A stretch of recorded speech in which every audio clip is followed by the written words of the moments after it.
vidjeli ovo večeras utakmicu? Pa žao mi je što smo doživjeli poraz, mislim da ga realno kroz igru nismo zaslužili. Bili smo bolja ekipa, imali više šansi, nažalost iz naših isključivih grešaka gosti su postigli golove. Ja im čestitam na prolasku dalje. Očekivanje od nastavka prvenstva, koji su ciljevi Hercegovine u ovoj sezoni? Naši ciljevi su izboriti 6. mjesto i play-off. Izbjeći opasnu zonu za ispadanje, to su naši ciljevi u ovoj godini. Mislim da smo na dobrom putu da to napravimo i zadovoljimo se u ovoj godini sa tim.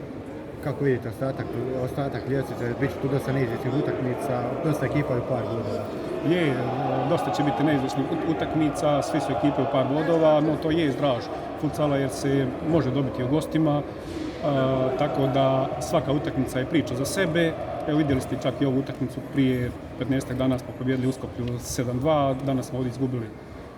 To je tako, danas je futsal igra vrlo brzo, neizvjesnost utakmice i to je draž ostati. Hvala. Hvala vam.